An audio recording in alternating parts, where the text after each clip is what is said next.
Oh mate, I was watching the highlights of the Lionesses because I couldn't stay awake. You know, I can't go to bed past like 9 o'clock. So I made the first half 1-0 down. I watched a little bit of the second half, and they was going at them, and I thought, oh god, they might do it here. And then, did you see what happened? Was it like a last-minute goal? I didn't watch it, but It was a last-minute goal in the in extra time, and then it was like a last-minute goal at the very end of extra time, like extra time. You know, like yeah, before penalties. It was honestly ridiculous, like crazy. Well, congratulations to England Lionesses. They are through to the final. I think they're playing Spain, if I heard that right. Yeah. But anyway, let's get cracking, mate. It's crazy. Because we're live. I didn't know you clicked live. Thought we were just having a chat about football. No, this is what we do. Right. Let me have a little look. Who's in? Lucy, obviously. She's always number one. Mr. Ross is in. George, are you at Mark's Tay this morning as well? Because I don't know whether it was I think it is on. The weather's supposed to be okay, I think.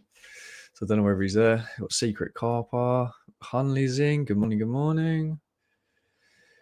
Everyone's in. But yes, good morning. Welcome back to the channel. If you are new here, my name is Luke, and this is my co-host, James Bold Finds. We are Bold Claw, a podcast dedicated to UK resellers. And today we're going to be speaking about the latest crackdown from Vinted, and more importantly, just how diverse is your reselling business when it comes to buying. Now, I put Vinted sniping over in the title, but mate, this is changing every day at the minute. I don't know about you, but I'm speaking to people. Some people are restricted. Some people are getting banned. My personal experience, I've tried to, I think it was the other day, I tried to buy, I got to like 2 and got a soft ban for like, I say a soft ban, I was pretty much blocked out for the whole day. Then the following day, I bought like 2 or 3, got blocked off again. And then I think yesterday, I managed to get like 5, 6, maybe even like 7. And I weren't at all. So I don't know what they're doing. I think someone said it in here. So they're playing games, mate. They're playing games at the minute. They're changing it a lot. Yeah, 100%. A lot of people have been speaking about it. I was getting messages over the weekend asking me about it as well.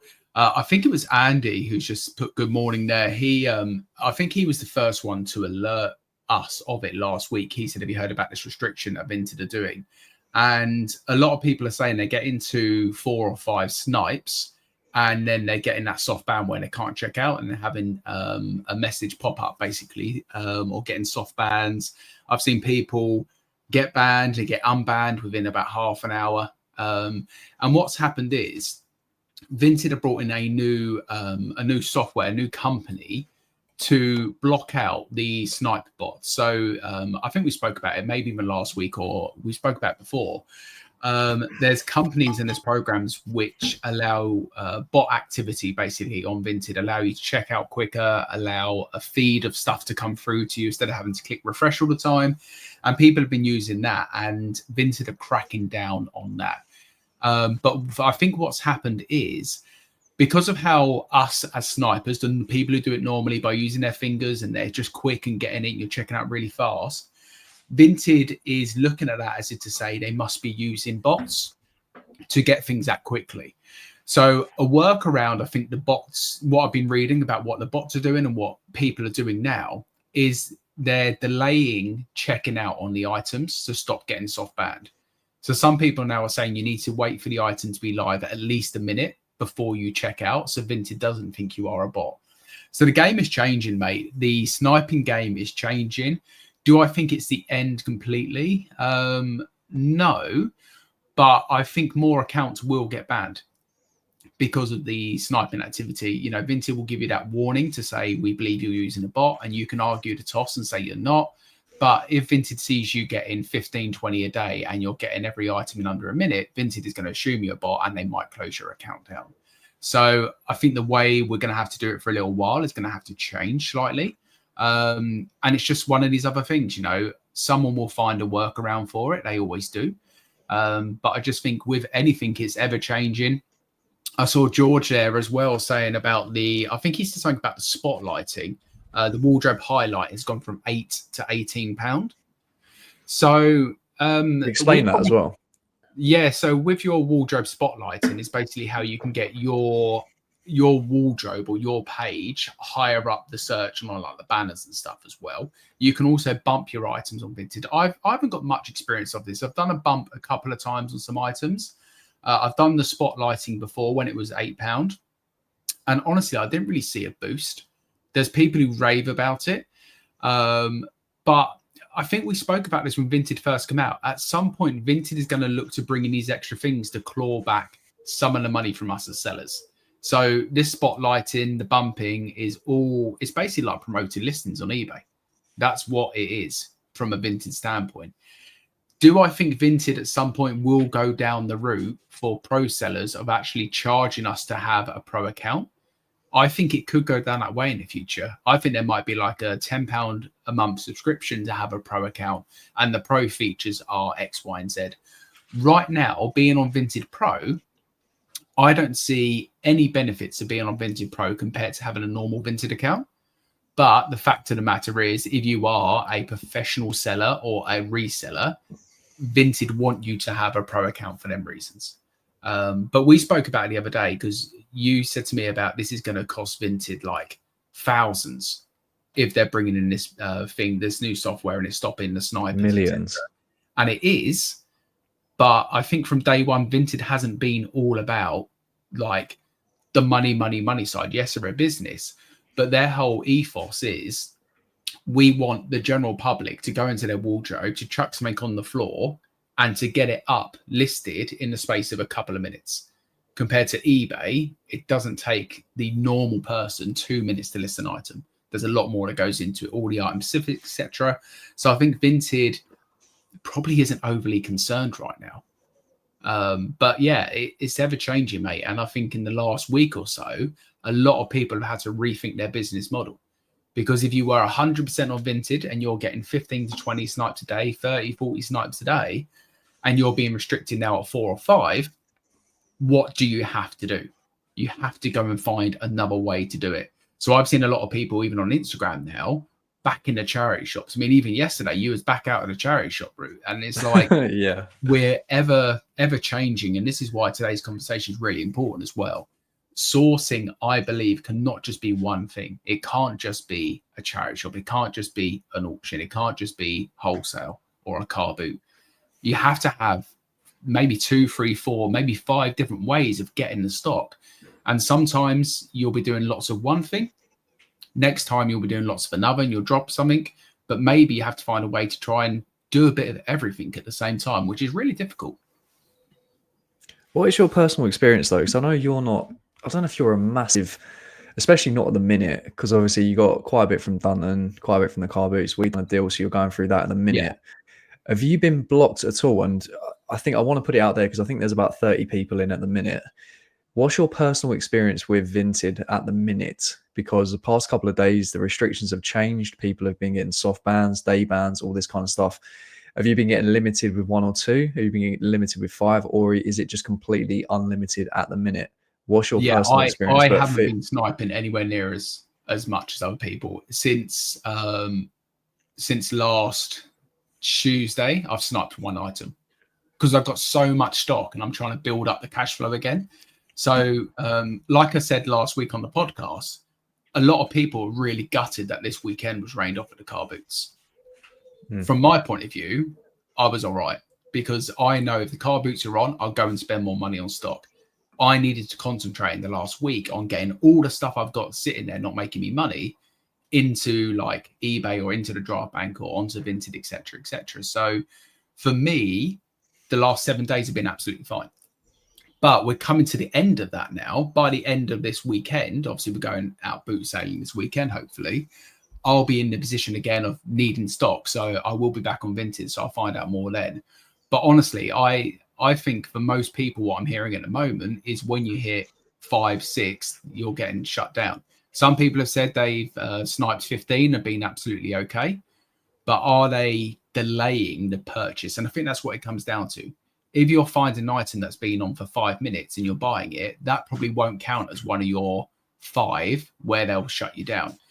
If you're refreshing and getting items within like 15 seconds, you're doing that 5 times in a row in quick succession, I think that's where Vinted is looking at it and saying they must be using a bot because no one can get it that quick, which is naive, really, because I know a lot of people who are doing it the manual way. Yes, I know of people, and they won't openly admit it naturally, who are using bots, but I know of them people.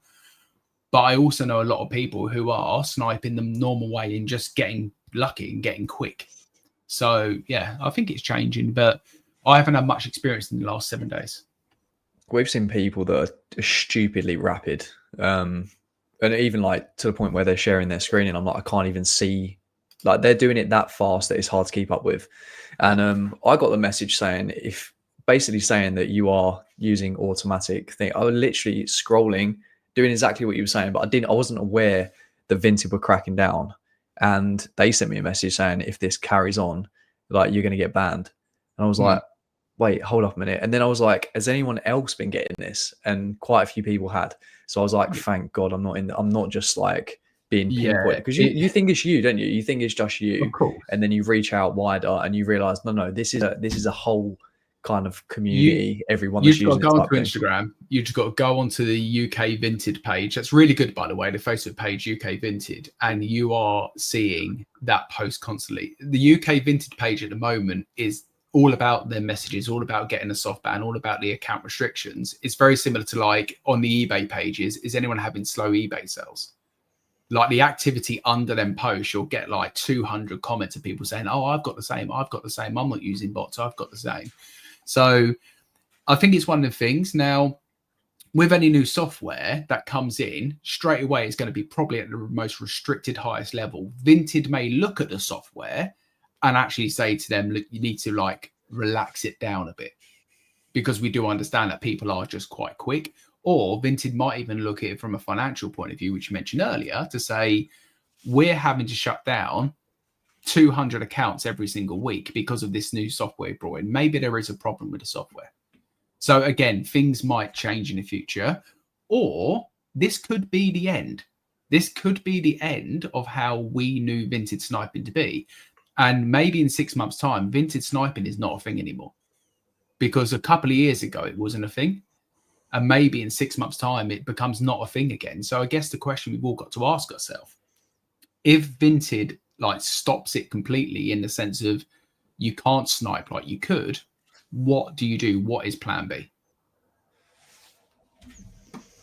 I think that's pretty much the entire topic of this, and we're going to move on from kind of Vinted's crackdown in a bit to speak about probably a wider subject and probably a little bit more important. But yeah, Shell was saying, she actually runs the Vinted call in text group as well, so she's basically bang on all of this news. She's so up to date with everything, and she said that I haven't been limited, but I have been well chill on the sniping. Been getting a few bits the past few days whilst everyone else is restricted. Yeah, so I mean, like I say, when it was like 2 or 3 items, then bang, you're out. A lot of people would snipe in the morning and then they'd be done, unless they'd have multiple accounts. I mean, we've spoke about burner phones. We had someone in on the UK call that I don't know whether he's actually out in France, but he is French, and he was speaking about the situation over there, and it sounds nuts. Like, I mean, the amount of phones, the amount of accounts, the amount of bots, over there is way beyond how it is here, because it's like I think, was he saying that they don't have car boot sales, and there's not so many charity shops, so it's so concentrated on that app over there, because it's a lot bigger there than it is here as well. Yeah, he was saying and he is from France. He was saying basically everyone in France is sniping on Vinted. And he goes, the majority of people are using some form of bot or software to snipe. And they've got different bank accounts to different phones, different numbers and all the rest of it. And so they might get a certain amount, the account gets shut down, and then they just use a new phone.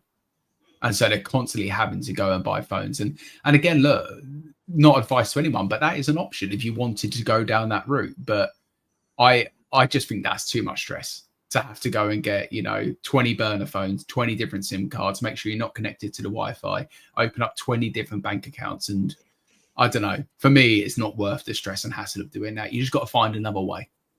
Because I was thinking, if I was going to go down that route, I was thinking about it just with like backups and that. I was like, so you have to go and buy another phone, you then have to stay off the Wi-Fi, you have to make sure you're doing all of these things right. You're going to have to put your name on it, aren't you? But the thing is, like, if it gets smarter, and I think this actually came from you, it was like, if it gets a little bit smarter, if the AI gets a little bit better, and then they start linking your name with all of these different devices and all these things, then you're just completely done. Apart from then, if you start doing it in other people's names, but then it just starts getting crazy, I reckon. I just think it gets really messy, and we were laughing about it on the Vinted call that Shell does, and also in the UK call a little bit afterwards, in the sense of like, you're becoming like drug dealers, aren't you, of all these burner phones? And I was like, selling drugs is probably less stressful than having all these burner phones for sniping clothing on Vinted. So yeah, I won't be going down that route. I'll just play by the rules as much as I can, and hopefully don't get shut down. We've got a few more people coming in here. Alex was saying, Hussim with Alex, are the bots being removed from Vinted? I don't know if they're being removed. I don't know if they can be removed fully. They will because find a way around it. That's the thing. Vinted have brought in this new software, which has obviously killed off the way the bot system's working before. But I think within 24 hours of the new software coming out, they found a way. As I said, I think what they're doing now is a slight delay on the feed coming through. So where the feed might be coming through every 5 seconds, they might have delayed it to come through every 30 seconds. So by the time you check out, it's a minute and it doesn't look like bot activity. They always find a way. There is always a solution out there. Yeah, Shell saying they would be able to have the technology to link names and location coordinates. Yeah. I mean, it's just the lengths that people are going to go to. So, and that's the whole thing that we're going to speak about as well, just relying on one source if you do want to. AC Global, remember you're allowed 2 accounts as Vinted as per the T's and C's, 1 pro and 1 private, which is what I've got. I've been sniping on, or doing it the complete opposite for you and probably many other people. I've just been doing it on my business account, whereas a lot of people have been doing it on their personal account and then etc. Yeah. So I'm guessing if one goes down, both go down. Do you think it has to be, doesn't it?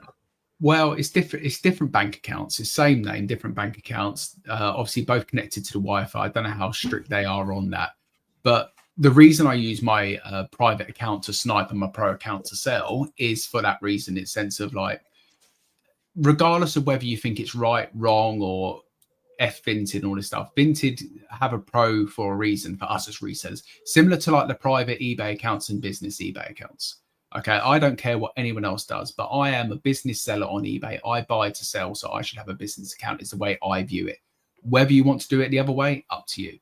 But I use my private account to snipe and the pro to sell, also for the reason of, I don't want Karen, who I've just sniped this vintage band shirt for £2, I'm going to sell it for £300 on eBay or back on Vinted, to see that with any ease and to link the accounts. Now, she could search it on Vintage, she can search it on eBay, and she can put 2 and 2 together and work it out great. But I've heard of people before sniping on the account, getting the item, listing it straight up for like 10x the money and having shitty messages from that person. Next thing you know, they've told 50 of their mates what you've done. They've all reported your Vinted account. And guess what? Vinted might shut your account down. So that's why I personally use 1 account for sniping, 1 account for selling. Is that against the T's and C's as well? To snipe from Vinted and then relist on the same account? I don't know whether it's against the T's. It probably is. I haven't read all the T's and C's with Vinted, to be honest with you. But I also know, even with eBay, if you suddenly get an influx of people reporting your stuff as fake or reporting your stuff as being X, Y, and Z, I don't want eyes on me. I don't want Vinted to be looking at my account. I don't want eBay to be looking at my account. So that's why I keep it separate personally. Yeah, that's fair enough. And yeah, if you are brand new here, or if you're a beginner or looking to get into reselling, this subject is around at the beginning Vinted sniping. So it's something that, the traditional kind of routes for sourcing is your charity shops, is your car boot sales, and Vinted has come through. They've probably been around for like 8 to 10 years, mate. But I'd say more recently, in the past couple of years, people have seen it as a great way to buy undervalued stock because of the likes. You can't see the solds. It's built more like a social media platform, and then obviously these bots have been built around it as well. So yeah, it's come along very, very fast, and it's a massive part of a lot of people's reselling business, if not. And obviously what this is about as well, it's people's soul buying as well. So that's why this is such a big thing at the minute, the crackdown. And if it's a permanent crackdown, and I really like, and I didn't actually think about the way that you saw it with there's a bigger picture to it, because I'm looking at it from the monetary side, where they could be losing hundreds of thousands, if not millions, just from this permanent change. And he was like, no, there's a bigger picture to this. Like, this is actually what they want to achieve. This is the way that they went about it. This is what all their advertisements, all their kind of like everything that's been put around Vinted for the mums at home, chuck it on the floor. This is what they're about. So yeah, I like your perspective on that. I spoke to you about this. I think we just said the day before as well. Like, us as resellers and snipers, we take up like 1% of the Vinted customer or the Vinted buyer. We are such small fry compared to the normal person. I say normal person, the person who, like, you know, like Lucy or Leanne, they'll go on Vinted to look for something they want to buy. Now, you can imagine the feedback Vinted get from them customers saying, I always see stuff I want to buy, but I haven't got a chance to buy it because it's gone within 5 seconds. So Vinted doesn't want to lose all of them customers for the sake of us 1% of resellers. And I think you're going to bring up his comment or her comment, Resby. It's a really great question with regards to the use of bots, because I actually I'm furthest away from being anti-bots. I think the technology is great. I think it's a great way to do it. I've admitted before, I've considered using bots for Vinted sniping before. I'm glad right now I didn't. And I agree what they're saying there. They're completely right. Is it different to running at the start of the car boot? Is it different to jumping in the back of someone's boot? Is it different to paying £15 for early entry and to get there 2 hours for everyone else? You know, you're just playing the game at the end of the day. So I actually am pro bot if you can use the right one. I'm just a chicken, man. I'm just too scared of getting the account shut down. I think it's because I sell on Vinted. If I didn't sell on Vinted, I'd probably be more open to definitely using a bot personally. But I'm just scared of getting the account shut down. If I lose my private account, use my pro account, I can't sell on there, I can't snipe on there. That's a source gone. Not from the buying side, but the selling side as well. So that's my view on it. But yeah, I completely agree. In the community, a lot of people frown on a lot of different things, but deep down, I think they would do it if it was safer to do it. And that's what people get scared of. I love that running at the start of the car boot. Yeah, I mean, I'm definitely not a runner. I'm probably a fast walker when it comes. Mate, we've seen you on the podcast doing the fast walk. We've seen it demonstrated. You're a shuffle walker. The car boot shuffle. Yeah, and the whole paying. I mean, I do it all. I do the shuffle. I do the £10 early entry fee, and it's just. And when it comes to this side of things, the technology, if it makes your job easier, if you know, for a small kind of like £10-15 a month, for instance, say like for you at the minute, you're pumping out short form content on TikTok to save you spending hours editing in Final Cut Pro, putting it in vertical, you know, to then push out to you use Opus Clip for like £10-15 a month. It makes your life easier. So say with these bots, with this technology, for instance, as well, Better Lister, a AI software that's going to be coming to the UK to help us list our items, rather than taking all day to list, say, 100 items on eBay, it's going to take a matter of minutes for the sake of X amount of pound or whatever per month. That's going to make my life loads easier. These bots, I mean, if you didn't get, it's the whole speeding thing again, mate, isn't it? You just don't want to get caught kind of like speeding. That's the thing. But if it makes your life easier, then you're probably going to go to it. But yeah. It's the same as everything. I mean, Better Lister is another example, and the pushback from Better Lister is, oh, it's 50p. It's going to cost you 50 pence per item, and we'll talk about that when it comes out. But I don't look at it as it's going to cost me 50p every listing. I just add 50p to my cost of goods, and what for me it's going to do is free up time. Free up time to source better items, free up time to do stuff outside of eBay. Because look, I got up at 5 o'clock this morning. I've done 15 listings. My eBay day is done. So after this podcast, I can do other stuff outside of eBay today. And that's what I want. I don't want to be, you know, I don't want to be doing the 5 a.m. till like 9 p.m. on eBay. I've got other stuff I want to do. So you can pay for any form of software, similar to what you said about Opus Clip. I don't want to be sitting there and going through a 45-minute car boot video from 2 years ago, trying to pick out the good bits, then doing all the captions myself. If I can put it all into a software and it can do it all for me and I'm paying £15-20 a month, great. But you can pay for everything. You can pay for someone to edit YouTube videos. We can pay for someone to do a thumbnail design for this podcast every week. You know, there's so much technology you can pay to use now, and bots is the same as well. You could probably pay £100 a month for a bot that is guaranteed not to get you shut down on Vinted. Some people will say, I'd want to pay £100. Other people will say, I can make that back in 2 snipes. So it all depends on what you look at. But yeah, things like paying early for the car boot, for me, is definitely worth it as well. And we've joked before, and we always say it, like with Dunton on a Sunday, they charge 50p for entry. And we're in there at 4:15 on a Sunday, 50p. And that's not an early bird price, that's the price. So if you're paying 50p at 4:15, or you're paying 50p at 8 o'clock, I don't get why you wouldn't be there at 4:15.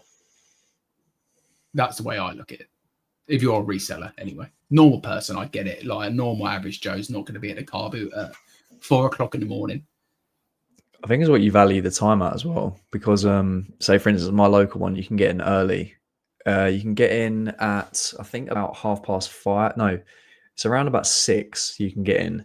And that gets you in about an hour early. So everyone's still setting up. It probably takes them about 15 minutes to set up. You probably get about a solid, you get about 35, 45 minutes ahead of everyone else coming in, paying a £5 at 7 o'clock. So you're paying essentially an extra £5 more than you would be paying for waiting. I think about it as like, I just need 1 or 2 good buys to make it worth it. Sometimes I don't get anything and everyone's all in at the same time and it's a level playing field and you've paid a £5 extra. But to me, getting up, say like an hour and a half earlier, paying the extra £5 getting in is worth the punt. Just like that, say the bot, you know, if you feel as though it's worth it, 15 quid a month, something like that, that's like one good snipe. And then you've got it for whatever. But it's the risk of that. I don't really see the risk in getting up early, paying the extra £5 to go in the car boot. It's just you're going to be a little bit more tired. That's it. Yeah, you can't be paying that £5 getting in the car, extra £5 getting in the car boot early and sitting at the burger van having a coffee and some food. Like, you've got to make the most of that first half an hour, whatever you've got. Like you say, to make it like, right, I need to at least cover the early bird entry to make it worth it. Otherwise, I might as well just sat in the car and come in at the same time. So, yeah, makes sense. Speaking about coffee at the car boot, we see these 2 guys, don't we, at the car boot? Every time they see us, we're on the coffee break. Every time. They must think we do nothing. We always joke about it because we haven't seen them once going around the car boot. We never see them like in the rows. And every time we sit down, we always say like, oh, we haven't seen them today. And we're always like, we're going to see them now. And they always walk past when we're having a coffee and we have a chat with them and stuff. And yeah, we joked about it last week. We were like, you must just think we just sit here all day. Like, we just come to the car boot, pay the entry and just sit and drink coffee. That's the dream, by the way. I'd love that. I remember when it was like, I think it was like 25 degrees at, I don't know, it must have been like 9 o'clock or something stupid. And we were just sitting there, someone's coming up and it was just beautiful. And they walked past, it was like, yeah, we're on our coffee break again. My car boot is at £5 at 9:30, then £1 at 12. So you get 2.5 hours before the £1 crew. It does take 3 or 4 hours to do one. Like, mate, this car boot sounds crazy, by the way. I think it's Sunderland. Is it Sunderland? If I remember right. It sounds like a monster. 9:30 car boot, and it takes 3 to 4 hours. We could do Dunton and then get up there for the 9:30. No, we couldn't. It's probably about a 5-hour drive. Yeah, you keep saying like one time you want to go, but I'm being funny. No offense, Addy. Like, I drive an hour and a half to get to Dunton. I ain't driving. I'm not leaving the house at like 2 in the morning to drive 5 hours to go to a car boot. Yeah, you're basically leaving at the same time as well, aren't you? Yeah. But yeah, I wanted to go on to relying on one source is potentially risky. It doesn't mean it's 100% risky. Someone could have one source. And this isn't just solely Vinted as well. You could have a once wholesale connection. Obviously, I think Honey might still be in the chat. I think she might have one, maybe a couple of sources. I don't quite know. But, you know, it's not all kind of like, it doesn't mean it's 100% risky. But from what I've learned as the average kind of like reseller going to the traditional routes, car boot, charity shops, all that kind of stuff. I started out, just like many of us, I watched Gary V, yard sailing, went to car boots, thought we can do this in the UK. And then I found in the first year, a contact with a rag house. First time I niched down into clothing, probably within 2 or 3 months, found a contact, literally took me out of the car boots, even when I was so excited, because I was getting so much there that I just did not need to go to car boots or do anything else. I was getting about 2-3 weeks worth. And that was when I was like listing, I think it was up to 30 a day I got to at one point. Yeah. But I was there all the time. And this is when we first started speaking as well. And I think I remember I would call you when I was there. That was when we first started chatting and that. And then it got to a point where it gets to about the 2 week mark. And I would be saying, right, I'm going to come down in a day or two. You know, this is the day. And I would have to be there because I'm running out. And sometimes they'd be like, no, it can't be that day. It's got to be another day. And then it started, the power, mate.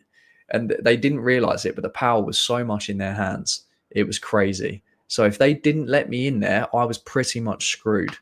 And you could say, oh, you could go car boots on the weekend. You could go to charity shops. I'd never done charity shopping ever. Didn't really want to. Just in my head, I just didn't want to do it. Car boots, I was so out of the loop. It was a massive mental thing where I just felt like I couldn't go back there. So this was my source, and that was everything. And it was incredible for like a year and a half. But that was because I just thought I didn't actually learn anything because I was going there. I was getting the same types of items every time. My knowledge wasn't building. I wasn't really building in terms of like personal skills, chatting, negotiation, that kind of stuff that I was really learning at the time with car boots. But mate, when they pulled the plug, I was almost crying.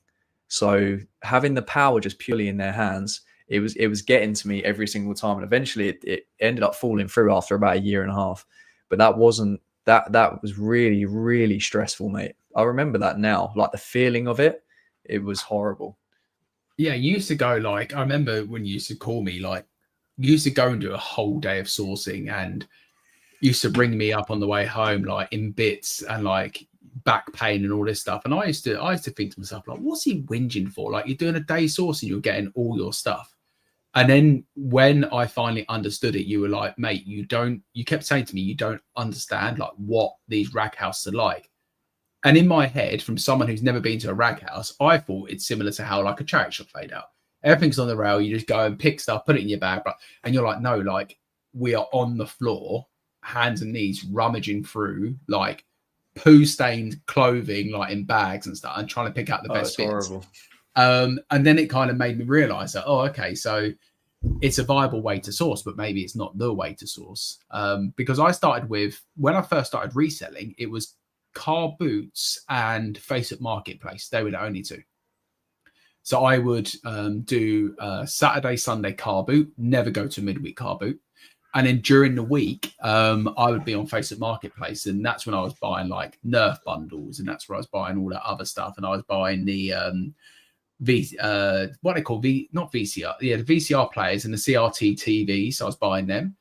I was basically copying George Ross, basically, because I was watching his videos, watching Nick's videos, and I was like, what do you mean George is picking up these deck chairs at the car boot and he's saying they're easy to ship? By the way, George, they're not easy to ship. But he was picking up all this stuff, and I'm like, oh, I could do that. So I'd go to the car boot, no knowledge on deck chairs, and I would just see a deck chair with like a fancy like pattern and color, and I'll be like, yeah, George Ross gets these ones. And then I'll get it home and realize there's a big crack in the wood, or like half the legs missing, or whatever it is. So you just learn as you go. So I think when you first start, explore all the different opportunities. I used to go to the auction house as well every single Thursday, every single Sunday. You used to get to the auction house on a Thursday at 3 p.m. to look, started at 6, and we would leave the auction house probably about 10:30, 11 at night. That was a slog. And I'd be buying these, like a big box, a massive cardboard box, and it would just be called Box of Bits, and it's random stuff. Some electrical, some other, and I'd bring it home, and the stress I used to go through getting the stuff out, testing it, plugging in things down the garage, and things like blowing up because obviously they're just shit. Yeah. And I've done all of that, but I was like, I'm paying £2 for this box, so who cares? Like, if I can sell one thing for £10, like, happy days. So I'd done all of that. Then we went down the whole Vinted route. Still car boot sales, drop Facebook Marketplace, drop the auctions, Vinted and car boot sales. We were probably 95% Vinted, 5% car boots. There'll be some weekends I wouldn't even go to the car boot because I was spending all my money on Vinted. Then we went down the whole charity shop route and doing charity shops every single day and car boots, and dropped Vinted a bit. And it's funny, we were laughing yesterday because me and you have not been overly active on Vinted like we used to be, even the last month or so. And now this Vinted thing's come out where people are getting blocked after 5. Like your head goes and you're like, well, no, I don't want to do the charity shop. I want to do Vinted now. So it's always one of these things like we've got all these opportunities to source. And it's like right now the car boots are on. But there's been many a time, even with the midweek ones, where I've woken up and I'm like, I can't be fucked to go to the midweek one today.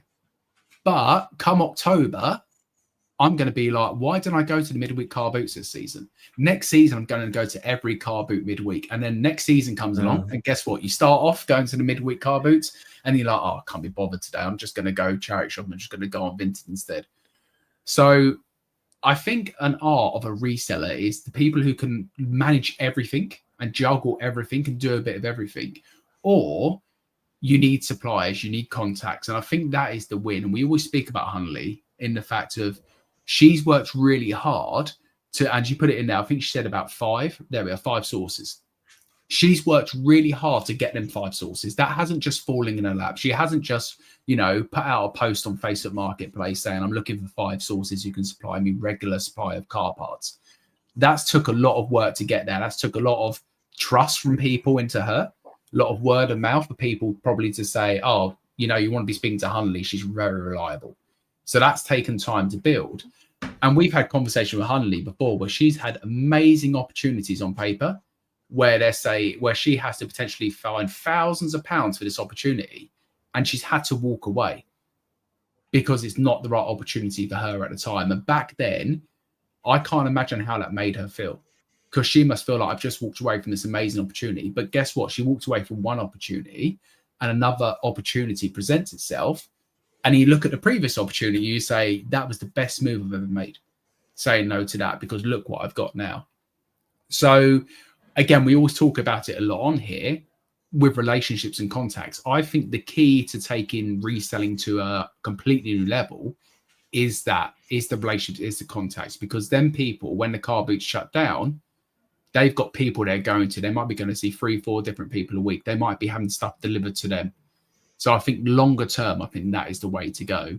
But for some people, that's really easy. For me, I don't find making contacts that easy. But then I also look at myself and say, how many times you ask? And I definitely do not ask enough. We always speak about these golden contacts when the car boot sale ends, kind of following up for the winter. And then hopefully you're covered, as well as the charity shops, as well as online sourcing. But yeah, it's so difficult. It's not just... You literally have to be speaking to I speak to a lot of people when I go to midweek car boots, when I go to weekend car boots, and I'll always try and get their number and follow up instantly, just to try and get some sort of conversation going, just to get some sort of idea if they get regular stock in, where they live, etc., all that kind of stuff. So I'm mapping it out, and I've tried it the last couple of years, and I'll always keep trying it, but it's so difficult. So when I came across a contact instantly when I first started out, it's just luck. It's luck of the draw. Like, I've had it before where I've gone, the guy had player issue Spurs gear, managed to get like a contact from them, went around there straight away, cleaned them out. Like, but that was only a one and done thing. So it's to get the regular supply is mad. But what you speak about is so key. What you just said there.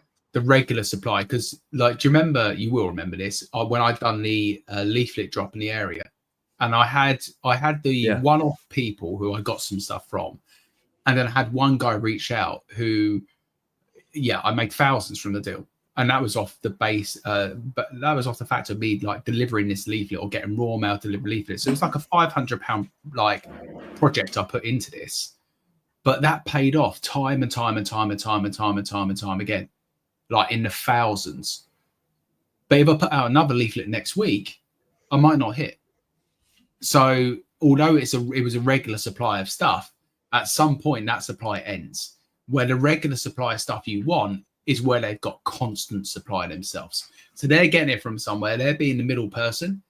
and they're making the bit and they're getting it to you. But we're talking about the supply of where like it's like a weekly thing or a monthly thing. Every single month you're going to receive 2,000 items. And it's going to be the stuff you like, the stuff that sells through quick, the stuff you want to be listing, not 2,000 items, which is shit. And that's where it gets really hard. Because like you say there, you make a contact at the car boot. Have you got any more? Yeah, we've got more of this. You might go and pick up another 50 items, 100 items. Amazing at the time. But next week, they haven't got any more items to give you. So you need to find the next person. You need to find the next person. You need to find the next person. What we need to find is the person who is going to constantly be able to feed you this stuff. I constantly get Patagonia. I'm going to sell it to you at £20 a piece. You can sell it on eBay for 60, 70. Like, we want them people. But do them people exist? Probably. You just got to go and find them. And that's the hard thing. I think as well, you used to say, like, why do you not get happy with like why are you so neutral with stuff? You know, like with sales, like if you get a big sale, why you should be like more, I don't know, happy about it. And it is literally like that. You know, when you go to a car boot and you get an amazing purchase or something like that, I don't really feel that much. I'm like, yeah, for me, it's like it's a number and it's like that will help me hit my listing goal. But if you get a contact, it is totally different. Like you get a one and done sale, okay, that's fine. But if you can repeat that, like if you can get repeatable stuff coming to you, I would be over the moon ecstatic. So yeah, that's it. Like what Simon was saying, finding the golden goose is so tough. They must be out there, but can't seem to find one. Yeah, show me that person. We've had this discussion more than any other discussion at all. Like the three of us. Yeah, and this is mad. And I think I mentioned it last week, or I might have just spoke to you guys about it. Someone on my YouTube video the other day, when I was talking about like I'm trying to improve my ASP, it's something I'm really trying to work on at the moment. And I said in my video, like ranking out of 10, and they said what you should be doing, the margin you should be setting yourself is how many contacts did you make today? And that really hit home with me. Because even like with the Disney stuff, like the snow globes are like incredible. But I still didn't ask the question. And the woman even said to me, she was like, oh yeah, the guy said to me, he goes, oh yeah, the wife collected all these. Like she could have like 500 sitting there at home that they didn't bring to the car boot for £10 a piece. And I could have gone over there, spent £5,000 and been sorted for a while. I still didn't ask. I just get excited about there and then, like, oh, this is great. Move on to the next stall. And so I kind of need what I need, mate. I need like an earpiece, yeah. And every like 2 seconds when I'm at the car boot, it just goes anymore. So if anyone wants to, I'll pay for someone to do that. If anyone wants to just like call me from 4 till 10 on a Sunday at the car boot and just sit there on the phone and just say anymore, I will pay for that service right here, right now. Because I just forget, I get excited. I celebrate the excitement of a good find at the car boot. And I'm just like, what else at the car boot? And I want to go to the next stall. Instead of taking that 2 minutes extra or a minute extra to ask the question, have you got any more? Yeah, we've got 500 of these. Do you want to come over this afternoon? That's where it could lead to. Or we've got a warehouse of these. We brought out X, Y, and Z. We have 10,000 we are looking to sell. Would you be interested? Like, you don't know where it's going to lead. I just need to ask the question. So when we're talking about finding a golden goose, I guess the question I ask myself and maybe ask yourself, how often are you trying to find that person? How often are you asking that person? Because there's no way you do it at every single stall. I don't know how that doesn't click with you though.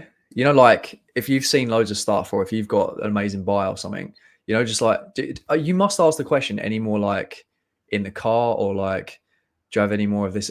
Have you made a contact at the car boot and then do it once a car boot? Have you made a contact at the car boot and then gone to their house afterwards? Have you had that happen yet? Yeah, the Nerf guy. How did that feel? Well, okay, so what happened with the Nerf guy? Yeah, it was good. And then, funnily enough, I messaged him about 6 months later because I bought some more stuff from him. Then I messaged him 6 months later and I was like, just checking in. Just wondering if you've got any more Nerf guns. And he was like, yeah, we've got loads. Come over. And it was great because I brought the rest off him. But like, I just don't do it enough. like nowhere near enough. Like I say, it's like once in a blue moon, I will ask the question. And it's so funny when I ask the question, normally they've got more. And it's crazy why I don't ask it every single stall. So I think when I see you on Sunday, like question me on it when we bump into each other. Like just keep that reminder for me, because I need to ask it every single stall. Because you're really good at doing that, and I'm the complete opposite. I just get excited over the deal and walk off.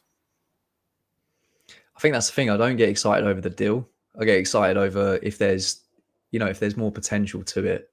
I think that's what it is. Yeah, we see it so differently. Because if I pick up something and I'm going to make like 100 quid, I'm buzzing, mate. Where you're like, I'm going to make 100 quid. Yeah, that's okay. But can I make 10,000?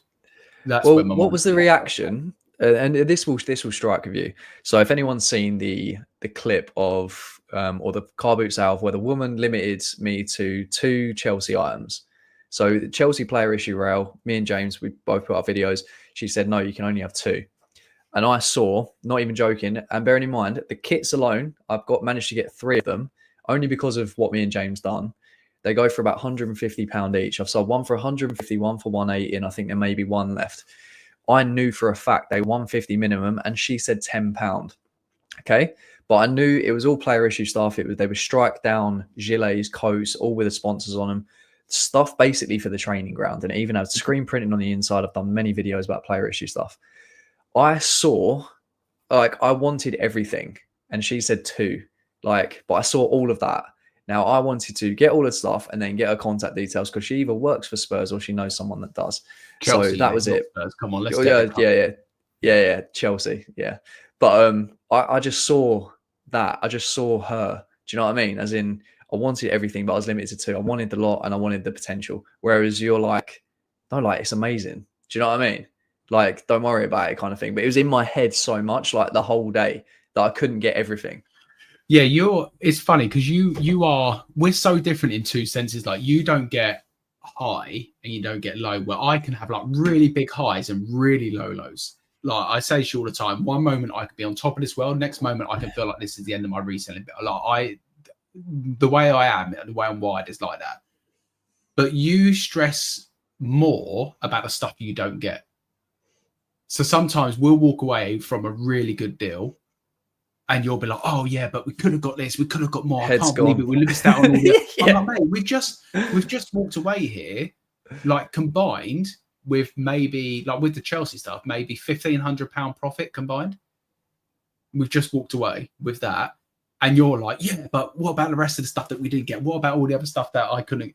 And we see it differently. But that's you thinking, like, but there's more out there. There's more. And I'm just thinking, yeah, it's been a good morning. So I'm thinking one day, you're thinking long term. The way you think is the way I need to think more. Because I always think about today and you're thinking about, but what happens if that could have been a year's supply? So yeah, the way you think is definitely the right mentality. With that situation there, for me, the contact is out of the question. I've got a camera on me. She's limited me to 2. You're a reseller. And there was no way I was asking, because I got a few bits from her and I was scared if I start asking them kind of questions, she's going to say 2 for you. And then we're screwed. At the end, say like when we went back right at the end, there was probably an opportunity. Yeah, and maybe that would have been the time, because if she says no, we've already got the stuff secured. And that's another thing I want to speak about. I know this has gone off to more about making contacts, which is great. Are you ever fearful? And this is where I get the fear of life into me, yeah? If anyone asks what I do, I tell them I'm a reseller. I never lie. I never say, oh, I'm going to get this for my ex-wife. Like, I used to do that. I used to say, oh, it's for my sister, it's for my dad, and all this stuff. I tell them I'm a reseller now. Do you ever get the fear of God into you, yeah? You're about to pick up 15 items from the store. And then you ask if they've got any more, and they go, oh, what do you want more for? You say, I'm a reseller. And I say, oh, no, we're not selling to a reseller. Thanks, give us it back.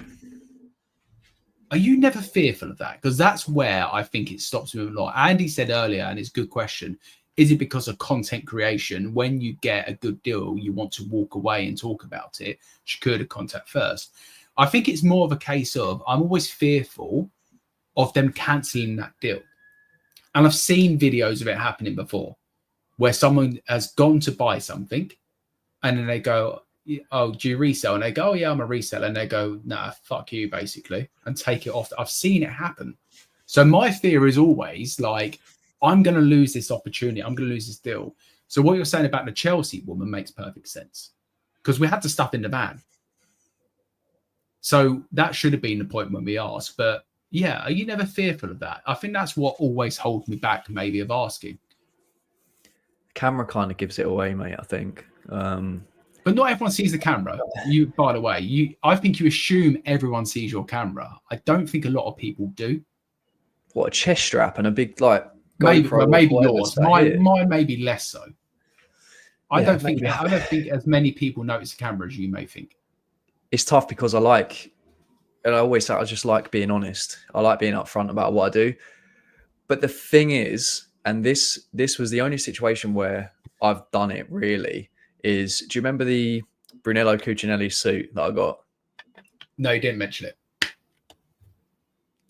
Anyway, I grabbed that and then they went like, what was it, 40 quid for like a full linen suit with tags. So I'm like, I'm losing it. I'm going mad. And then all of a sudden this woman's just saying like, oh, why are you filming? What are you doing? And I was like, I don't need to film. Like, I literally was like, I have to secure this. And then she was questioning me about it. And I was like, oh, I was trying to literally just change the subject. Because, you know, when you're in such disbelief and you're just like, I have to get this, kind of like I was with the Chelsea stuff, but I had to approach it a different way. How would you feel if she said, why are you filming? You go, I'm a reseller. And she goes, I'm not selling to a reseller. No, yeah. At that point, I'm just filming me just going around buying stuff. People enjoy watching it. So I'm not lying, but at that situation, I couldn't, mate. I was like, I've got potentially £1,000 plus suit in my hand. Like this has to go through. This transaction has to be done. I guess in a way, pay for the stuff first and then ask the question. Maybe that's the way to do it for me. Pay for the stuff, because like it's harder for them to say, get that stuff out your bag, I'm going to give you a refund. So maybe that's what I'm going to try and do it this Sunday. And obviously I'm filming it. So, and I will document me asking. I'm going to feel awkward as anything asking, but I'm just going to do it. Just do it, mate. Let's go through what you guys are saying as well. I'm just going to catch up on the chat a little bit.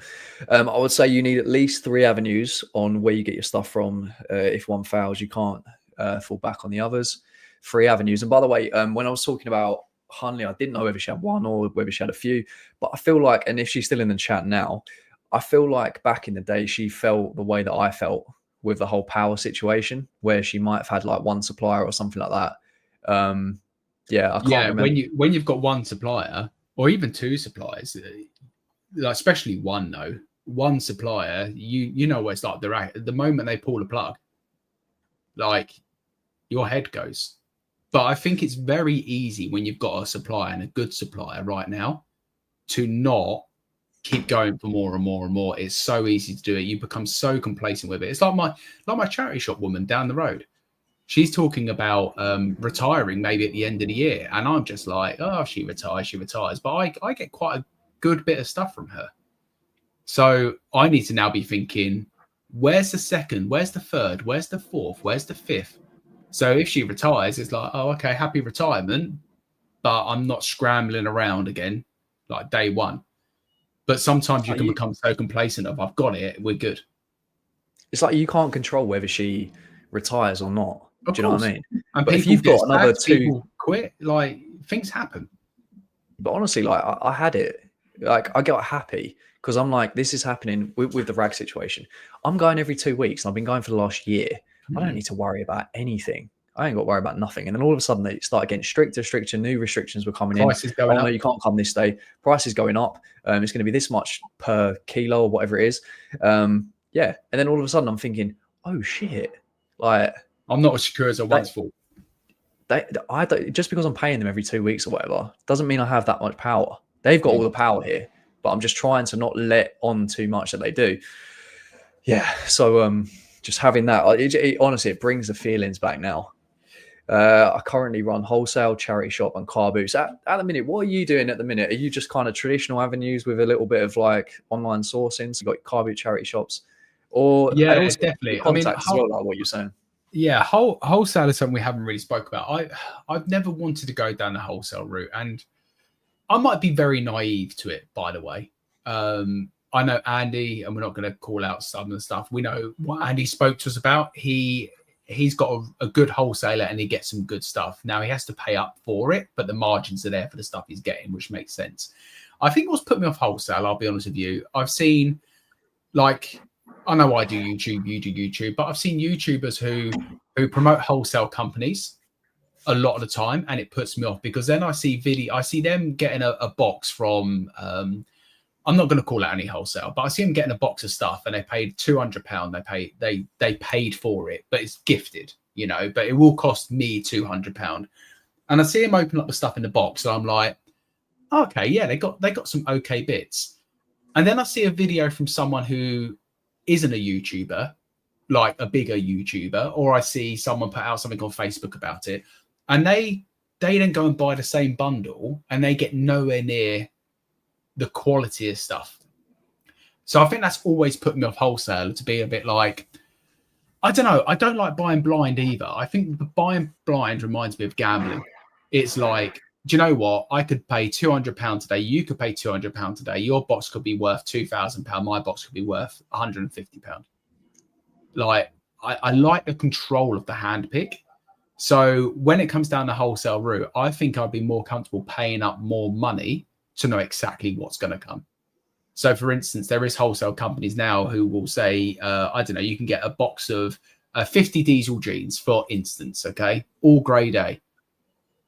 Now, I'd be happy to pay 3-4 times as much for that compared to a grade A bundle of mixed jeans. Because in my head, I'm going, what's their grade A? Are they all size 26s? Grade A, is it a broken zip? You don't know, do you? That's what I mean. So that's what's put with wholesale. That's just my personal opinion. Some people love wholesale. Some people buy lots of wholesale, have great success. Amazing. My personal opinion is I just don't trust it enough right now. It's that gamble aspect, mate. I can't. It's the fact that we go to car boot sales, we go to charity shops, and we're physically holding the item. We know the condition that it's in. It fits the brands that we go to. It fits the size. It fits the sell through. It fits the ASP. It just basically, that tick sheet that we have, like, it just ticks everything. Whereas when you get a box sent to you, yes, I get 100%. You could do a video call. It could be handpicked. It could be curated to exactly the brands and all stuff like that. But yeah, something about it, mate. Something about that gamble aspect. Have we discussed Whatnot for purchasing stock? I've been using it for ages. I see it as handpicked wholesale bundles. Prices are sub £5. I see James there the other day. Do you use it, Luke? I personally don't. I think Whatnot's been it's definitely come on the scene since it's been in America for a while in the card market. It's come over here mainly for the card market. Now it's dipped into clothing as soon as Poshmark ended. So yeah, a lot of people are involved with Whatnot. A lot of people are doing shows. I've been on it. I think I bought from, and he comes into the podcast every now and again, I think it's Xander Mad Fades. I bought a load of Patagonia from him. But apart from that, Scott, I don't use it. I think, James, have you used it before to buy stuff? Yeah, so I've been jumping on there and watching a couple of flip rooms shows. Adam, because I like Adam, he's a good guy. And it's funny, I downloaded the app again. I jumped in there and joined his giveaway, and I won the giveaway. And I was like, this is so bad, because you people probably are on this every single show, and I just rock up, like, enter the free giveaway and win. And then I bought a couple of bits from him. And honestly, and Adam, though, it's more to, like, support him. Like, he's been very supportive of me with the YouTube side, especially. So I like going and support other people. But then the show ends, and, like, they do this raid thing, and I end up in some other show.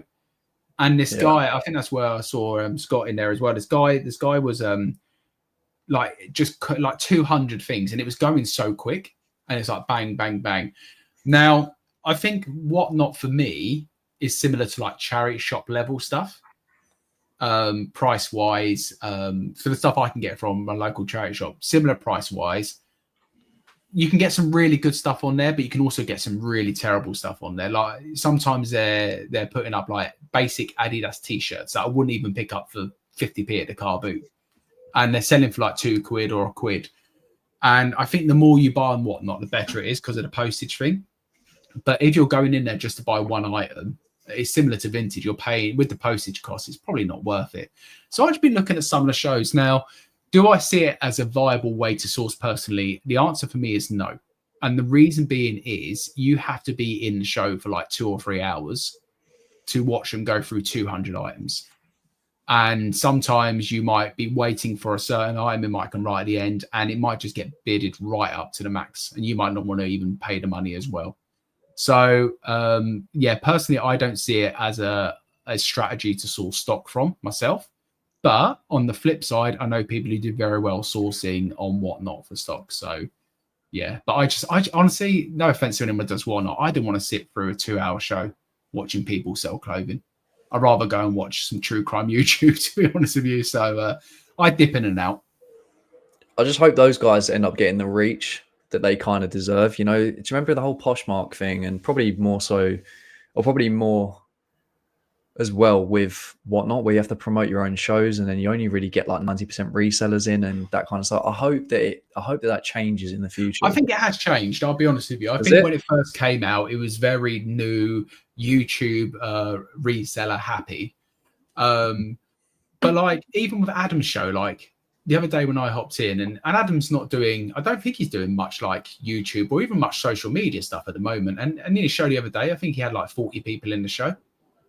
And the ones I joined, they're not YouTubers, and they've got like a couple of hundred people in there. So I think it has changed. And I think with anything, it just takes time to build. If I was to do a Whatnot show today, I'd probably have 10 people in there. If I was to do a Whatnot show every single day for the next 6 months, like my audience would naturally grow. So I think it's like any social media platform, because that's what it is effectively as well.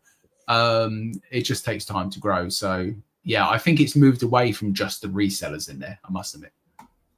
Yeah, and just a quick one. Whatnot is apparently 0% commission for August, so probably good time to dip in again. Maybe I know that George used to run shows and that as well, and yeah, I think there was yeah. So we should maybe do a bold clubber show, mate. We should just maybe dip in and do a bold clubber. See, look, straight away we're like, nah. I don't know, because some of the items say like even if you got back, I don't know what you put in, will I still be happy? But I just see so many people like, I think Adam got to the end of his show, didn't he? And then what did he say at the end when he was like, I don't know if he was joking, but he said he made a loss on the show. That would kill me. It would absolutely kill me, just for the amount of, I'm going to Dunton and I'm leaving my house at like 3 a.m. to go get stock. Like imagine doing that, coming back running a show and just covering your costs. Oh God, I'd be absolutely. Do you reckon these will sell and Whatnot? Do you reckon we should do a football program show and Whatnot? Right, are they 60s then? They're 60s ones, at £1. Oh mate, there's so many. You dumped these on me. There's so many football programs, people. No. I gave you an amazing deal. You did give me an amazing deal. But right, I'm going to catch up on what the guys were saying earlier as well. Just got back from Dunton this morning. Yeah, because Dunton do a Wednesday one. I've never been to it. I've heard not very good things about it, and this probably confirms that as well. Rose. Is it due to rain though? Was it due to rain today? It's probably not the best day. If you're in and around Essex, I'll probably look to go to maybe Markstown on Wednesday. I know George and Luke probably won't like that, but George, he's docked your favourite car boot sale now. No, I've got to give people some tips. But that one that I would probably go towards there maybe so than Dunton, because I don't know, Dunton just doesn't seem that great on a Wednesday. I think Simon's or a Sunday. It's terrible on a Sunday. Don't go to Dunton on Sunday. Sunday's the worst. Don't go. What was Andy saying? I got 4 barrels being delivered to my door today, about 200 items without having to leave the house. See the last bit there, without having to leave the house. That's why we've done Vinted for so long, because like it's like no driving, no parking. Like I'll be honest, Vinted might be number one. Shut up. I think charity shops after yesterday is number one. Oh, you done all right in the end? It was all right. I wanted to chat a little bit about that because I'm so reluctant, even though during winter, this is how up and down. Like we go like Vinted's number one, car boots number one. You'll go to a midweek, you'll be like, nah, midweek car boots, mate, they're underrated. Basically, I was forced to go to charity shops. And this is the whole thing about having, it's not even multiple sources. It's just being willing to adapt to go to other sources. And mate, my draft bank, my queue, everything has been depleted so much. Basically, when I try and learn something else, I go all in. So I've been trying to learn about YouTube, the algorithm, thumbnails, titles, editing, all that kind of stuff. And I've just been so like narrowed in on trying to learn that, just develop a new skill pretty much. That I've definitely taken my eye off the ball in terms of like eBay and keeping up to date with stock. So I was like, right, I had a draft bank of like 200. It's been run down to basically zero. And I go away next week for a wedding in Cornwall. So I'm away for like 3-4 days. So I need stuff right now. Vinted ain't going to cut it. It just so happens that all these restrictions came in. So I can't even blast that out. Midweeks and weekends, like it got rained off. So like you have like one other option. So I went out charity shopping, started off slow, ended up getting like 30 bits. So that, it does me like a couple of days, but I don't know, mate. I did it, but I don't like it. I just don't like it. I'm not a massive fan of it. It's so funny, isn't it? Like we go through fits and spurts of everything. We love Vinted. Vinted's the best. We ain't enjoying Vinted. We're going to do charity shops. Charity shops are the best. Oh, we're not sure about charity shops, but boot sales are undefeated. The midweeks are the ones. Oh, midweeks aren't the ones anymore. Back to Vinted.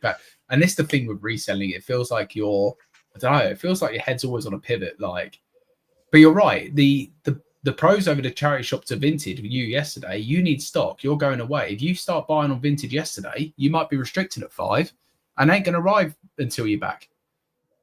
So yeah, if you need stock, you need to be going out and doing it. And same as like the car boot tomorrow. Like no excuses from you. You need to be at that car boot tomorrow. You need to stock. But I think it's like what I was saying earlier when I was at the rag and I've been taking out the car boot, never been to charity shops. I was not flexible one bit. I wasn't ready to pivot if they said no. Like there was no chance I was doing it now. It's like because and it's like I would say especially to the beginners, if you learn your charity shop routes, even to the point, and I've said it before, the satisfaction of knowing where to park and like even where potential toilets are, things like that. I know my routes to a T now, and just have those options. And it's like I was like, do I really need to learn charity shops? Like all I've got to do is just walk into a shop and buy and stuff like that. But it's more than that. And so just knowing what time these car boots open, if you can get in early, if you need to pay early entry fee, if you know all of that from like 3 or 4 sources, then if you get rained off car boot, like you just know that you have other options. And I think that's important as well. And yeah, it's not to say that being solely on say Vinted or car boots is bad, but I just think having the willingness to be able to pivot and go to those other options, I think is important, and definitely learning it in the beginning. If I was to go back now at the very start and I came across that rag contact, I think I probably maybe tone that down a little bit in terms of buying and then still like learn those other options. But it's so difficult when you're basically your full listing goal for the next like 2-3 weeks is complete to then go out and do more work. When you're new, you're like, no, this is easy. It's like Vinted. It's like I could either go to like the car boot at like 3 a.m, or I can sit on my sofa and just snipe stuff. Like what sounds more appealing? Well, if you snipe at 3 a.m, I don't think you're going to get much, but I know what you mean. I think the other thing as well we need to take into consideration with the charity shop routes. I'm not going to call routes. No, you say route. No, because it's just like speaking to like American people all the time. Routes is like you have to take everything else into consideration: the petrol, the wear and tear on the car. Like you're saying about you worked out now where to park, but if you do like the Ringo parking, that might be like £2.50 per town. There might be 2 charity shops, and you're doing that like 6. So I think you need to take all of that into account as well. So when it comes to Vinted, you might be paying up a bit more, but you haven't got to leave the house. You haven't got the wear and tear. You haven't got the parking. You haven't got the petrol. You haven't got the Greggs, because there's no way you don't stop at Greggs at least twice a charity shop. I smashed one yesterday. Exactly. So I think all of that needs to be taken into account. And Andy put there as well, a lot of people ignore the time sourcing when factoring in cost of goods. I'd rather pay more and save time. Are you really paying less manual sourcing? So I think that's what it comes down to when I'm talking about like the wholesale thing for myself. I'd rather have 50 pairs of jeans turn up compared to 50 random jeans and hopes and some diesels in there, and I'm paying 4 times less, because you're not actually saving money in that sense. So I think you just got to work out the strategy, but I think it definitely is a bit of everything, is the way I see it. For some people, it's not a bit of everything. And I have a source here who's a regular supplier, and that's enough for me. So Yeah, I think that was probably the first car boot video. When my car broke down, I was sprinting. But yeah, you just got choice, haven't you? You got like shipping versus in hand. You've got petrol versus so-fi. You've got low versus high cost of goods. You've got early morning crack of dawn versus 24-hour access. can we talk about sofa? Because I think, let us know in the chat, where is the ultimate place to snipe on Vinted from home? Is it the bed? Is it the Everyone chair? knows. Is it the sofa? Like, where Yeah. are you guys sniping from? Let us know in the chat. Because I think the ultimate place of Vinted sniping is in bed. I don't I know. don't think you could be in bed Toilet's got to sniping. be up there, isn't it? Toilet sniping. Let us know on the in the chat for the snipers. Yes. Where do you snipe? Dining room table. God, Andy takes it seriously. No music on, no TV on. Sniping at the desk. I think sporadic toilet break. What, For toilet me, snipes? anyway. Okay. Do you think that car boots and charity shops does build up some sort of like resilience? I think the charity shops it's builds up hard more graft? resilience than the car boot. The charity shops builds resilience. Do you think though? Do you think car boots less so? charity shops it can be quite chilled though, can't it? You can have a little pit stop, like coffee, bring it around with you, like it's leisurely. Yeah, but the drive boots from, like that. Yeah, I think it's the drive from one town to the next. If you go to one town, there's 6 charity shops, you end up only picking up 2 items or an item. The drive to the next charity shop is where you try and talk yourself out of how I could be sniping on Vinted and getting more. The car boot, you're there and you kind of do your first lap, do your second lap, and you might be like, oh, this car boot ain't hitting, but there's still some more cars trickling in, and you say the next car is going to be the one. So I think it's the mental game with the charity shop. So yeah, we'll have to do maybe an episode on resilience. All it is though with car boots, with charity shops, with Vinted, as soon as you pick up an unreal item, it's like you get that purple patch like on FIFA, yeah. Or like you're in form, like you're ready to go. It's like charity shops was like dead for the first hour yesterday, and I started picking up some stuff. I was like, this is unreal. It's like Vintage. You're scrolling for ages, you pick up something, or car boots. For instance, car boots. Car boot. No, but like we'd be there, wouldn't we? From like say 4:15. I might not pick up anything for the first hour and a half, 2 hours, or maybe like 1 or 2 bits. Yeah, but we'd go for a coffee break. Yeah, massively. I'm done. Well, I keep saying to you, like, mate, it just takes one car. And then by the end of the car boot, you'll see it in the videos, by the end of the car boot, we're like, yeah, it's like a solid 7 out of 10 now. Yeah. Like the ranking always goes up. Of course. Because it just takes one car. And like the joy with like Dunton, you can do 5 rows and get nothing. And then the 6th row, you can clean up. Because there's so much opportunity. If you go to a small car boot and there's 6 rows and you don't hit on your first lap at all, and the second lap you pick up 1, in your head goes and you start saying, oh, this car boot's shit. Maybe you're shit. Maybe clip this. I think it's the car boot's not shit, you're shit. Because we'll have a coffee break about, when do we have a coffee break? About 7, 8? It sounds so early. Like we got to tell people. I think it's earlier than that. From like 4:15. So where we're talking about a coffee break at 7, because for most people, they get in the car boot at 6:30 and they're like, what do you mean a coffee break at 7? No, we'll have a coffee break. And they'll have their little reserve sign, which I say is for us. But we'll be sat there. And then after we do that, we'll walk around, bearing in mind from like 4:15 to, I'd say 6, 6:30. I'm a madman. You're a madman. We're running around. We're trying to grab stuff. And then after that coffee break, it's so leisurely. We're having a chat, we're having a catch up, we're talking to people, all this kind of stuff. We end up picking up more from like 6 to, this is why I don't go to Dunton until like after 6, because it's proven now. But mate, even last Sunday, not the Sunday just gone because it's rained up Sunday before, like you would have, if you check out the YouTube videos, by the way, you would have seen this. I don't think you've put yours out yet, have you? Oh mate, I'm way behind. Anyway, if you check out my video, you would have seen this. We picked up them shot jackets. And they both sold. And that was on the after the coffee break lap casual stroll. It's crazy. Sometimes when you do the casual stroll, you actually see so much more as well.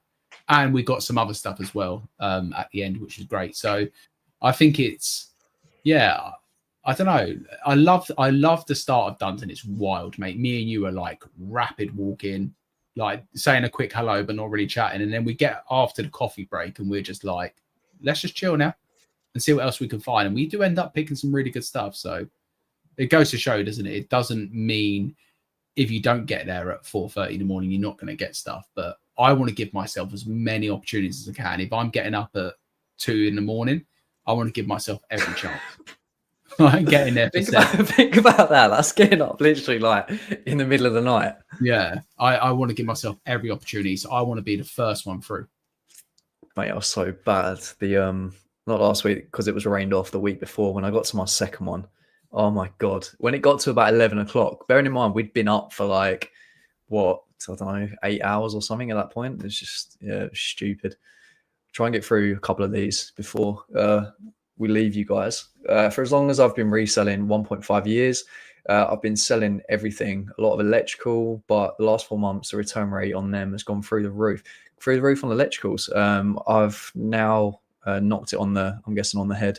Oh yeah, here we go. Knocked it on the head and niched into trainers and clothing. Pros outweigh the cons. So Scott's gone a lot more niched, whereas obviously, say like you've gone the opposite way. But with electricals and stuff like that, you've bought quite a few electricals in the past, and probably even so now as well. I mean, is that just due to like testing or picking up stuff and you have no idea if it works? Mate, electrical category has so many pros, but has that massive con. Like you think the clothing return rate is high. I think clothing return rate's high. Majority is does not fit. I would say the majority of the returns on clothing is does not fit, which is understandable, because different clothes fit different people in different ways. With the electronic side, I think it's very scam heavy. I pick up a lot of like cameras. I like doing them. I don't really get many returns on cameras, but when I was doing like VCRs and TVs and all this other stuff, like the returns is crazy. Like VCR DVD combos, mate. Like if the sale actually stuck, I'd be shocked. That's how bad it got to. And even with like this denim stuff that sold the other day and I've shipped out, like the used stuff, I'm just waiting for a return to be opened. I'm kind of expecting a return to be opened. So the cons are that, but the pros, mate, the margins in some of that electronic stuff is mental. You can pick up like a VCR player at a car boot for like a tenner and sell it for like £100, like next day. And yes, you can do that in other niches, but you see them like everywhere. But then that's what you're kind of risking. You're risking the return rate. And yeah, I tend to avoid it now, to be honest with you. I will pick up some of the stuff if it's there, but it is stressful. And they could just bring this stuff to the car boot, like whether it's not got batteries in it or like wires and stuff, and just, I guess you can just say, look, it's untested, or yeah, it works or whatever, and just have no idea. But even untested, they can still return it. That's what people always forget. So you can put it as parts, spares, repairs. The person gets it and they will say, you said it was untested, but I've seen this screw removed. I'm going to return it as item not subscribed. So it doesn't cover you. And that's where people sometimes feel like I'm going to list it in this category because it covers me on returns. It doesn't. And that's where it becomes stressful. Yeah. Mate, is in what's the resale value of Morgan Gibbs White? God, I don't even know if that deal was done yet. It needs to be done. But yeah, I hope it doesn't get done. If Tottenham are going to start tapping up players illegally, yeah, they need a 5-year transfer ban. Mate, tapping up happens everywhere. Like the fact, I can't believe it's going to go to illegal. I don't even know how you prove it either. But yeah, it's interesting. Serious comment though. I think there's some. Before we get on serious comment, I should have started the podcast with this little cello as well. What does that mean? Hey, what do you mean? Jokeres is like, here we go. Oh yeah, it's done, isn't it? Yeah, it was yesterday, wasn't it? Anyway, let's get back to the reason. I think there's so much competition these days with the cost of living crisis. Even suppliers I had in the past are reselling themselves. I think it might be Simon who has kind of like a semi-contact who goes to the car boot, clears out charity shops, goes there, just gets rid of stuff. Those people that I've seen similar to that, they've then started, say like Whatnot, or been approached by Whatnot, and then they've started reselling themselves rather than getting people like Simon can obviously confirm that or not. But yeah, I mean, it's definitely difficult. I mean, because they've got more avenues as well to get rid of their stuff rather than say you go into them. If they can just get bulk load of this stuff gone on a, I don't know, on a, what do they call it? A show on like Whatnot or something like that. That's great for those type of people. Yeah, I think reselling's always been a thing. People feel like there's a lot more people doing it now. I don't know. I think during COVID, definitely. That's when I started, really, during the COVID times. I think a lot more people are now, funnily enough, leaving reselling because I think it's getting harder. So a lot more people are deciding to either just do it as a side hustle and a hobby, and go back to the typical 9 to 5 is what I'm seeing more of now, personally. I mean, obviously you've got rising fees and stuff like that. You've got, say, like the side hustle tax, where you can earn like a certain amount before eBay and Vinted report you. There's definitely a lot more kind of like restrictions. But the thing is, what you told me, because your friend sells on Amazon, and I thought it was like a combined thing where you have your salary, then you have your combined with your, say, eBay side hustle or something like that. Yeah. And then if it goes over a certain amount, then you start, it's like VAT and all that, like that comes into it. You said it was completely different. Yeah, let's not give financial advice on here. Speak to your accountants. But what I've looked into and what he's told me, if you have a PAYE job, it doesn't combine the VAT level with your reselling hobby or side hustle. But interesting. Again, not financial advice. Go and speak to an accountant, because I told him he was wrong, and then I'd done more research and I was like, actually, he's right, because his accountant told him that. But don't get me involved, Luke. Go and speak to your accountant. Don't want you saying, but James Bold Finds told me this, and then HMRC and knocking my door down. Limelight Vintage, you prioritize more upmarket areas for charity shops? I personally do, massively, but there's someone down here, which is AC Global. Most of my charity shops are in the worst areas. One which has about 5 is on the, I can't even read up because of, is on the risk just one which has about 5 on the, is that rundown on is at risk of walking down the street. My tab is so small. Yeah, so I mean, that's what I personally do. So I've tried both, Jenny. Honestly, I've been to towns, yeah. So I went to Wimbledon once, and I thought, okay, Wimbledon, like quite a posh area. I'm going to find the brands that I expect that kind of person to wear. More so on the women's side, yeah. So I'm expecting to see Toast, M&M, Suzanne, all that kind of stuff. And I did. I found it. I went to a charity shop. It felt more like a boutique charity shop. And there was Suzanne, there was Toast, there was M&M, all the stuff that I would always pick up on the women's side.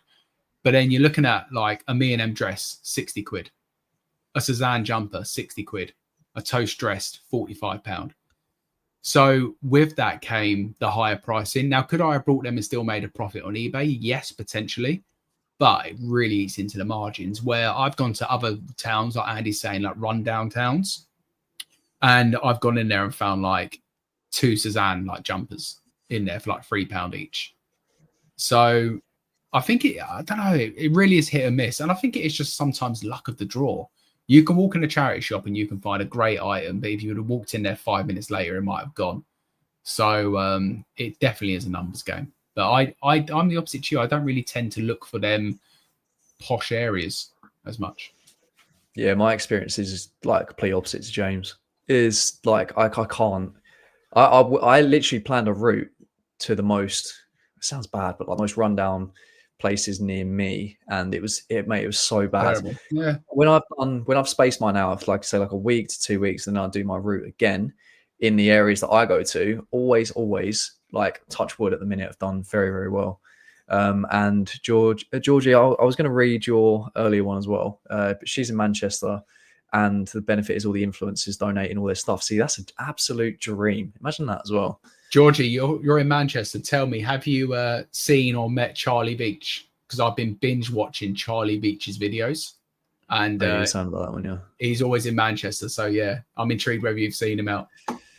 Yeah, she was saying charity shops are definitely not chill for me. I'm local to the superstores, and there's always other resellers racing around. I want to say this as well, because I don't know about you, but I go on. So like I have my car boots that I go to, and then I have my routes on my charity shop routes that I used to do like 2 times a week, something like that. And there's one guy that goes to all of my car boots. This is Luke's nemesis, people, by the way. Like we've said hello a few times, and then I go on these charity shop routes, and no matter where I am, the most remote village, say like near me or quite far or whatever, I'll always see him, always. Yeah. And it could be a random time on a random day. But the thing is, yeah, and I want to say, because I'd finished my route or whatever, I got a nice amount of stuff or whatever.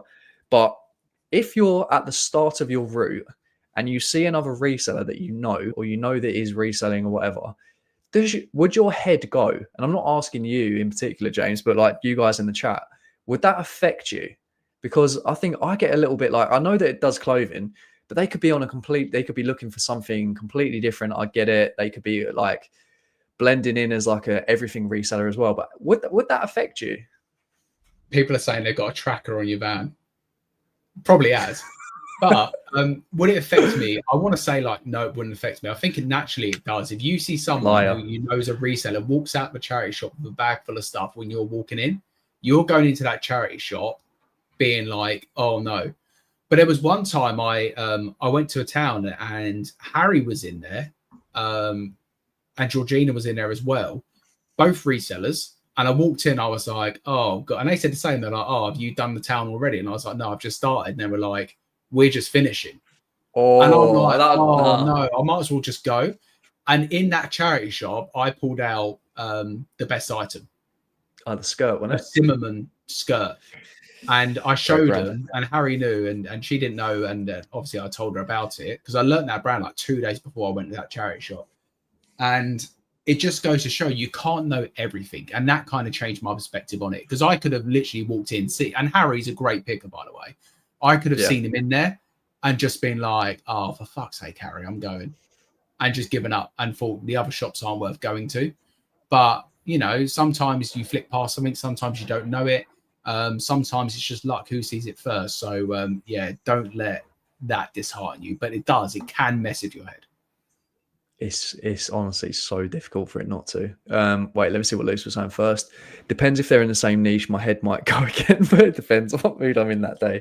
Yeah, if Lucy sees me at the car boot, mate, and I've got Monster High in the bag, she's going home.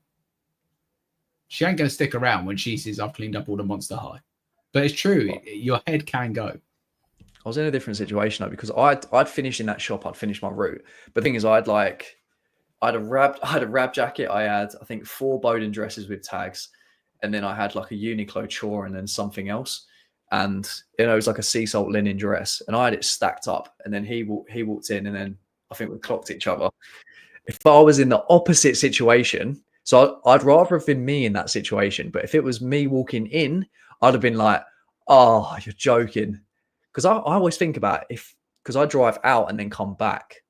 And then I'll start at a certain place. Imagine if you got to that place and you're starting and you're both waiting outside the shop. You know, like at a car boot when you're queuing up to go in, but you're at a charity shop. Yeah, it does mess your head. Clips is 100% right as well. He said, notice people taking photos like me. It's war. And I completely agree. If I see someone in the charity shop, their phone out, and I see the eBay app open, oh God, mate, it's game on. I ain't messing that. I ain't talking to you, and I'm getting ahead of you on the rails. Yeah, I don't know, mate. Well, I'm just going to go through. Well, it was one last one left. Tonks, we're getting so much stock for 24 to 74 pence. I think it was Tommy Trace where it was almost everything he was getting was like 20p. It was always 20p. Oh, mate, show me the 20p items. Fill a bag from charity shop. I actually went in. It was probably the last one I went on down the road from me, and they were doing bags hanging up. And I can't remember what I think it was Mind or something like that. And they just it was random. Like you couldn't look at it, and they just put the category on the front of the bag. Oh, have you not brought a mystery bag from a charity shop yet? Mate, I didn't know that was a thing. That shows how little I go. I think I brought 3 or 4 mystery bags, and I put them on Instagram when I opened them. Oh, mate, what a load of shit. I can't imagine how bad that is. It was like women's dresses size 12 upwards, 5 women's dresses size 12 upwards for like £1. And I was like, yeah, I'm in 100%. And I opened them up, and it's like, this is size 6. Like, you haven't even got the size right. And oh, mate, it's so bad. But it's a bit of fun. Go buy a mystery charity shop bag this week. I'm good. Like what I was saying earlier, gambling's just, it's just not for me. But, mate, I think, how long we got? Yeah, nearly another hour and a half. Remember that guy that commented last week? Oh, we should see. I've been watching other podcasts, and sometimes they read out some of the comments from last week. We need to start doing that. But we definitely need to. This guy last week was basically like 2 boring blokes talking about reselling or something like that. But he definitely watched it all. And I know you're It watching was this week, epic. so I don't even know your name, but we are here for you. We're here to support you. And I hope you've enjoyed another hour and a half of two boring blokes talking about the most boring thing in the world, reselling. Good to Whatever see you're you. going through, we're here. Much love. That is it. We're here. But yeah, next week, like I said earlier, I'm going to be going to a wedding down in Cornwall. So I'm going to be away on that Wednesday. So the podcast is probably going to be on the Friday next week. So yeah, we will, it'll be same time, probably the same time. So we will see you guys. No, it won't be. Not on Friday. I go to my source on Friday. It might be later on Friday. It might be like a 9:30, 10 o'clock podcast, I'm afraid, people. I'll keep you updated anyway. We'll let you know on Instagram. All right, I appreciate you guys. That was an unreal chat, actually. I love how Andy put accurate description. That's what your bio. That's your bio. Two boring blokes talking about boring reselling. I think we just changed the name from Bold Clobber to Boring Resellers. Oh, we got called handsome as well. Before we go, we just got called boring, young, handsome gits. We will take that. There's a compliment in there, Chris, somewhere. But enjoy the wedding, mate. Enjoy the rest of your week. Hope everyone enjoys the car boots at the weekend if you go to the car boots. And remember, the one bit of advice I'm going to give to you this week, ask the question, have you got any more? And don't be scared to do it. It opens up so many doors. And trust me, if you can go from like walking in a charity shop to having a connection there, or being at a car boot and then going around someone's gaff like afterwards, like honestly, it's incredible. So just basically chat, just talk.